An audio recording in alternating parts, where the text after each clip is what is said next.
Hey there, my name is Yash Kumar Hotel, and today I'm going to give you a brief introductions about the Starbucks company and their supply chain management.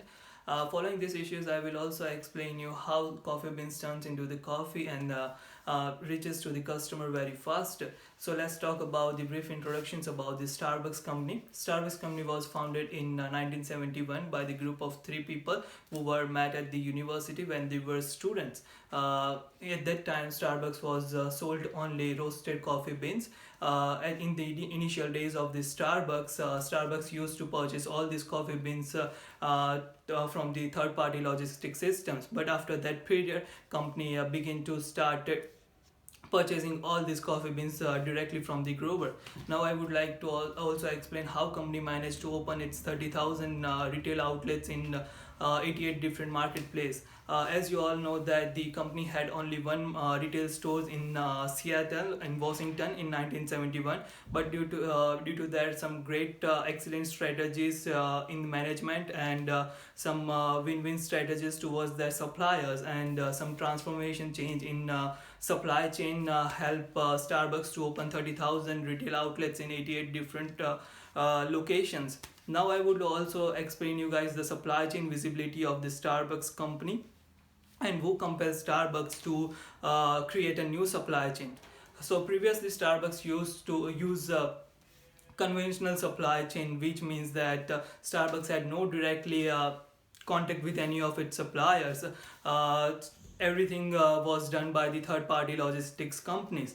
Uh, so so Starbucks used to purchase all these coffee beans from the third party agents, but Starbucks wasn't happy with that supply chain. uh, After that, Starbucks, because there had no similarity in flavor and the taste, because there was no any growing process, and so after that Starbucks create a new policy towards their suppliers, name as a coffee and farmers equity program. Under the After using that program means that the Starbucks can work directly with the all the growers around the world, and Starbucks believes that working directly with the growers ensures that it's all coffee having the similar taste and same flavor across the all stores. Under the Coffee and Farmers Equity Program, Starbucks is committed to providing a specialized training to their customers, and Starbucks found that the direct contact with their suppliers increases productivity with the higher standards, and it can also make their relationship stronger. Now Starbucks purchases three kinds of environmental sustainable coffee. The first one is a conservation of coffee. Under this program, Starbucks encourage growers to use sustainable and the traditional process to grow the beans. Second one is certified organic coffee. This type of coffee is grown without any kind of fertilizer and the and the pesticides. With this, the agriculture remains healthy. And the third one is a fair trade certified coffee. Fair trade certified coffee label certifies that the coffee meets all the Starbucks fair trade requirements. Now I would also explain you guys the supply chain of Starbucks, how coffee reaches faster to the customers. So Mr. Gibson, CEO of Starbucks, created a new supply chain called One Logistics, One Global. Under that program, when coffee beans are packed by the grower, these green beans are transported via container to the United States and Europe. From those from the port, these containers transported via truck to their storage locations in USA and Europe.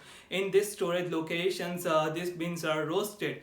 Once the beans are roasted, these beans are packed and shipment for the distribution centers. Starbucks have 8 distribution centers, and two of them owned by the Starbucks, and remaining distribution centers run by the third-party logistic companies.